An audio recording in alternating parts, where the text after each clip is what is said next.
ప్రేక్షకులకు నమస్కారం. ADN news TV మనదర్శి మన local channel. ADN news TV ప్రేక్షకులకు నమస్కారం. వార్తలు చదువుతుంది మీ ప్రసన్నారాం.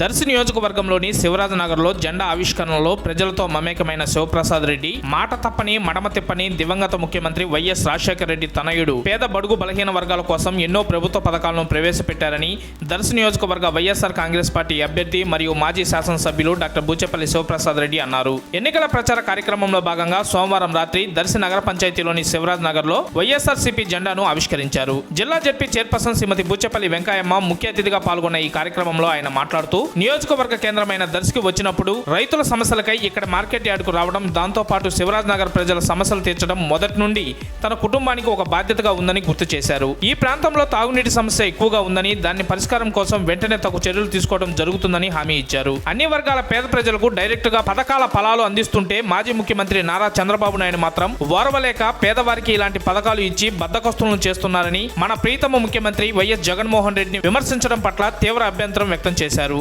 రెండోసారి దర్శి నియోజకవర్గం నుండి నన్ను పోటీ చేసేందుకు అవకాశం ఇచ్చిన ముఖ్యమంత్రి వైఎస్ జగన్మోహన్ రెడ్డికి కృతజ్ఞతలు తెలుపుకుంటూ జరగనున్న ఈ ఎన్నికల్లో తనను అఖండ మెజార్టీతో గెలిపిస్తే దర్శి నియోజకవర్గంకు సైనికుడిగా ఉండి ప్రజాసేవ చేస్తానని ఆయన ఈ సందర్భంగా తెలిపారు. ఈ కార్యక్రమంలో మండల పార్టీ అధ్యక్షుడు వెనపూస వెంకటరెడ్డి, దర్శి మండల వైస్ ఎంపీపీ సోము దుర్గారెడ్డి, పట్టణ అధ్యక్షుడు Kattekota Harish, green corporation director Kumitha Anjireddy, స్థానిక పార్టీ నాయకులు, కార్యకర్తలు, అభిమానులు అధిక సంఖ్యలో పాల్గొన్నారు.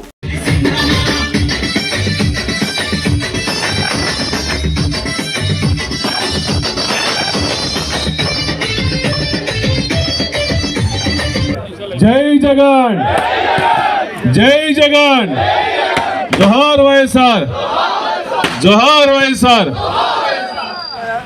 ఈరోజు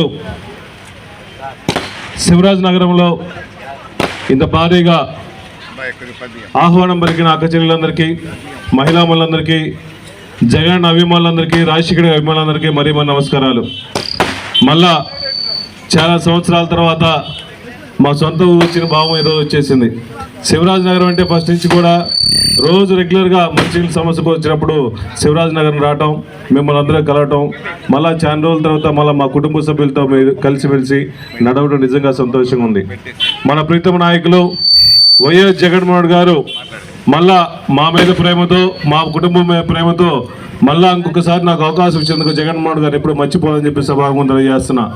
ముఖ్యంగా ఈ రాష్ట్రంలో పేద ప్రజల అభివృద్ధి కోసం, ఎస్సీ ఎస్టీ బీసీ బడుగు బలహీన వర్గాల కోసం అభివృద్ధి కోసం కృషి చేసే నాయకుడు ఈ రాష్ట్రంలో ఏకైక ముఖ్యమంత్రి ఒక వైఎస్ జగన్మోహన్ చెప్పి సభాముఖంగా తెలియజేస్తున్నా.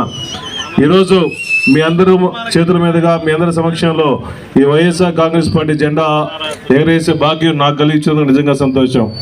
పార్టీ మొదటి నుంచి కూడా పార్టీ కోసం కష్టపడుతూ జగన్మోహన్ గారు అడుగుజాడలో నడుస్తూ వైఎస్ఆర్ కాంగ్రెస్ పార్టీ పేద ప్రజల కోసం, రాజశేఖర ఆశయాల కోసం పనిచేసే పార్టీ వైఎస్ఆర్ కాంగ్రెస్ పార్టీ ప్రభుత్వం. అదేవిధంగా ఆ జెండాను ఆవిష్కరించుకుని నిజంగా సంతోషం ఉంది.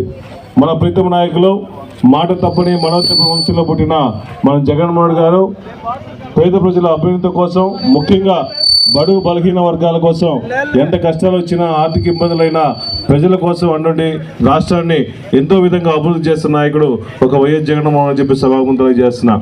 ఈరోజు పేద ప్రజలందరూ సకాలంలో పంటలు పండించుకోవాలన్నా, వాళ్ళు 3 పూట్ల ఆహారం తినాలన్నా ఆ జగన్మోహన్ గారు పుణ్యమని చెప్పి సభాముఖంగా తెలియజేస్తున్నా. ప్రతిపక్ష నాయకులు ఎన్నో చెప్తా ఉంటారు, వీళ్ళకి పేదవాళ్ళందరికీ అకౌంట్లో డబ్బులు కొట్టేసి మేము అందరినీ సోమరిపోతులు చేస్తామని చెప్పేసి కలబోలు మాటలు చెప్తున్నాడు. చంద్రబాబు నాయుడు గారు ఎలక్షన్లప్పుడు ఓట్ల కోసం, సీట్ల కోసం ఎన్నో మాటలు చెప్తుంటాడు. కానీ మాట మీద నిలబడే వ్యక్తి ఈ రాష్ట్రంలో జగన్మోహన్ గారు తప్ప ఇంకెవరు లేరు. కాబట్టి అందరూ పేద ప్రజలందరూ కష్టపడి మళ్ళీ నాకు ఈ అవకాశం ఇచ్చిన జగన్మోహన్ గారిని మీరందరూ గుర్తుపెట్టుకొని, నేను దర్శి నియోజకవర్గానికి మీకు ఎప్పుడూ ఒక సేవకుడిగా ఉండేసి మీ అభివృద్ధి కోసం, మన కాలనీ అభివృద్ధి కోసం, మన శివరాజనగర్ అభివృద్ధి కోసం కృషి చేస్తామని సభాముఖంగా తెలియజేసుకుంటూ, అదేవిధంగా ముఖ్యంగా మన శివరాజనగర్లో మంచినీళ్ళు వస్తే కానీ సైడ్ డ్రైన్ సమస్యలు నా దృష్టికి తెలుసు. రేపు మళ్ళీ మన ప్రభుత్వం వచ్చిన తర్వాత మీకు ఏ ఇబ్బంది లేకుండా మంచినీళ్ళు వస్తే కానీ, తాగడానికి ఇబ్బంది లేకుండా, సైడ్ డ్రైన్స్ ఇబ్బంది లేకుండా చేస్తామని చెప్పి మనస్ఫూర్తిగా తెలియజేసుకుంటూ, ఏప్రిల్లో జరిగే ఎలక్షన్లో మళ్ళా మీ తమ్ముళ్ళలాగా, మీ అన్నలాగా నన్ను భావించి మీ అమూల్యమైన ఫ్యాన్ గుర్తు మీద వేసి అఖండ మెజార్టీతో గెలిపించవలసిందిగా ప్రార్థించుకుంటూ సెలవు తీసుకున్నా. జై జగన్.